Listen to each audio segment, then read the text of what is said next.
Students पूर्व class रे आमे पंचम श्रेणी रो इंग्लिश बुक रु प्रथम लेसन को पढ़ीथिला। यह गोटे पोएम थिला। पोएम कहा ऊपर थिला? पोएम गोटे मंकी आउ गोटे टाइगर ऊपर थिला।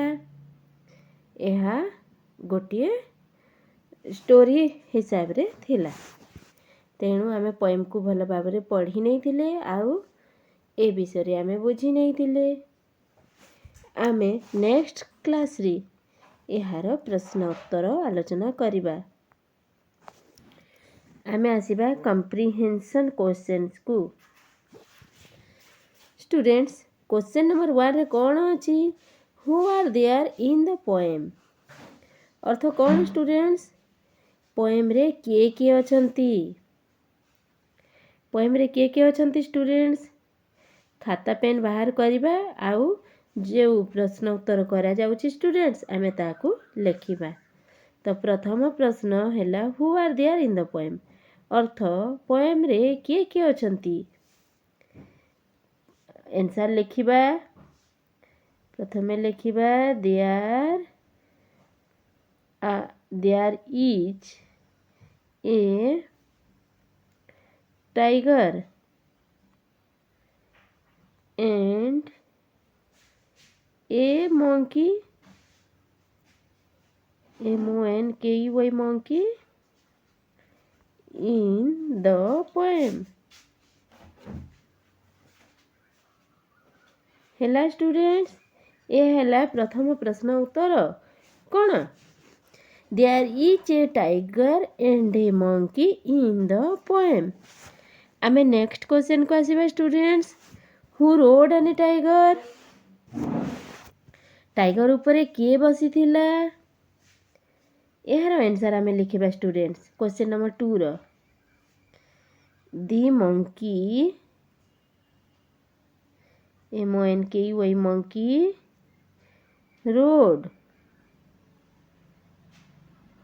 on a tiger। अर्थात टाइगर उपरे मंकी बसी थिला। गोटे टाइगर उपरे मंकी बसी थिला।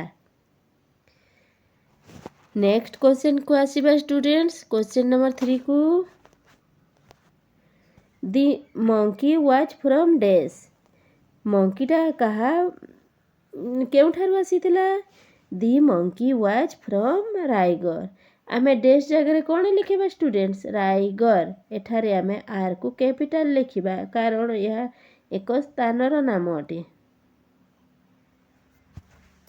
The monkey was from Raigarh. Question number 3 हे गला students. Next come to question number 4। Who does they stand for? एठारे दे अर्थ कौन स्टूडेंट्स? दे अर्थ से माने एक रु अधिक जन को आमे दे बोली कहि थाउ। ताहेले एही पोएम रे दे कहा को बुझौची? कहा को बुझौची? They stands for STANDS stands. S कहीं के लागिबो स्टूडेंट्स? देखो एठिरे डज लागिची। डज लागिथिले आमे कौन करूँ? स्टैंड्स करूँ। भार्ब रे आमे एस लगे देऊ। दे स्टैंड्स दे को आमे उद्धृत कमा रे रखिबा। They stands for the monkey M-O-N-K-E-Y monkey and the tiger। They stands for the monkey and the tiger. क्यों क्वेश्चन आलोचना हैला? Question number 4। Next come to question number 5। Where was the monkey when they came back? अर्थ students आमे प्रश्न को बुझीबा बहुत जरूरी students. प्रश्न जदि आमे भल भाव रे बुझी पारिबा नाही ताहेले आमे उत्तर करि पारिबा नाही। तेणु आमे प्रश्न को भल भाव रे बुझीबा। Where was the monkey when they came back? when they came back, when they came back, ଯେତେବେଳେ ସେମାନେ ଫେରିଲେ, where was the monkey? The monkey was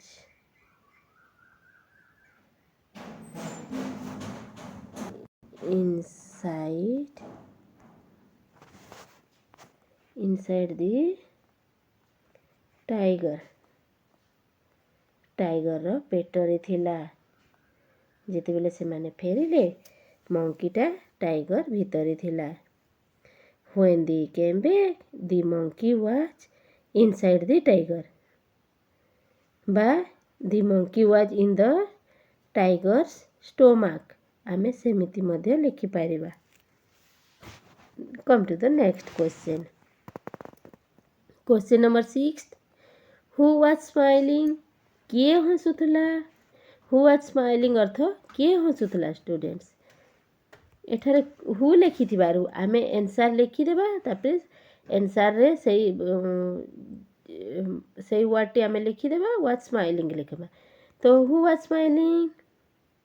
the tiger was smiling, SMILLING, smiling. Who was smiling? The tiger was smiling. Come to the next question, students. Question number 7. Why was the tiger smiling? Why means କାହିଁକି? Why was the tiger smiling? କାହିଁକି tiger ହସୁଥିଲା?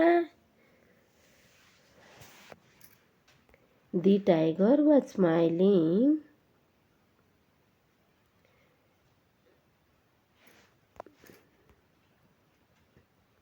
The tiger was smiling. କାହିଁକି ହସୁଥିଲା? because ଅର୍ଥ କାରଣ, BACAUSE, because he has eaten, eaten of the monkey. କାହିଁକି ହସୁଥିଲା? Tiger କାହିଁକି ହସୁଥିଲା? The tiger was smiling because he has eaten of the monkey. ସେ ମଙ୍କିକୁ ଖାଇ ଦେଇଥିଲା, ସେଥିପାଇଁ ସେ ହସୁଥିଲା। come to the next question. what is Raigarh? the name of a person or a place. what is Raigarh? ଏହା ତ ସବୁ ଷ୍ଟୁଡେଣ୍ଟସ୍କୁ ଆସିବ, ମୁଁ ଆଗରୁ କହିଦେଇଥିଲି। Raigarh is the name of a place. ଆମେ ଲେଖିବା students, Raigarh RAIGER is the name of a place. ଆମେ ଜାଣିଛୁ ଗୋଟିଏ ସ୍ଥାନର ନାମ ରାଇଗର, ଯେଉଁଠାରୁ ମଙ୍କି ଆସିଥିଲା।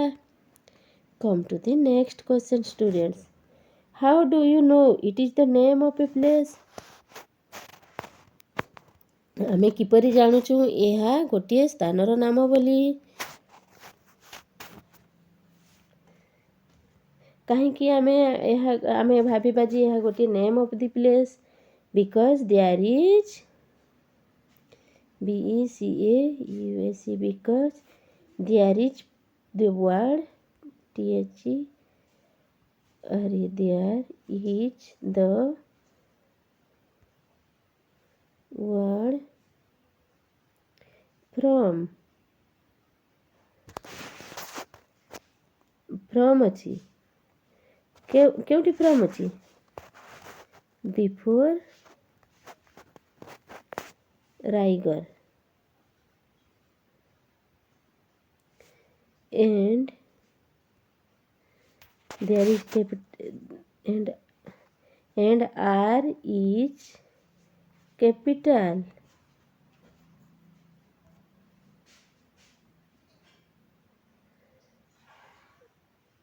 लेटर आर टी कैपिटल लेटर अच्छी आ राइगर पूर्वर फ्रॉम अच्छी because there is the word from before the राइगर एंड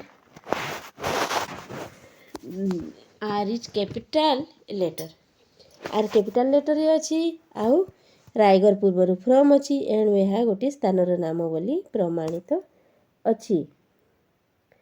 ताहले स्टूडेंट्स प्रथम कॉम्प्रिहेंशन क्वेश्चन नोट थिला ताकू आमे डिस्कस करिदेले स्टूडेंट्स।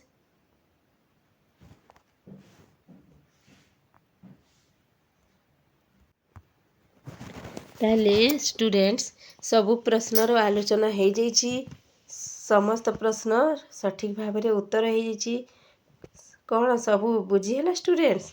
ताहले आपण माने यहाकू निज कॉपी रे लिखिदेबे आउ यहाकू अभ्यास करिवे जहाँकि आपण माननकू आदर्श परीक्षा रे काम रे आसीबो।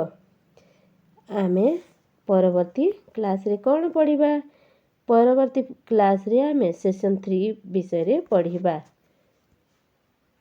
ताहले आजर क्लास को आमे एइठी रखिबा।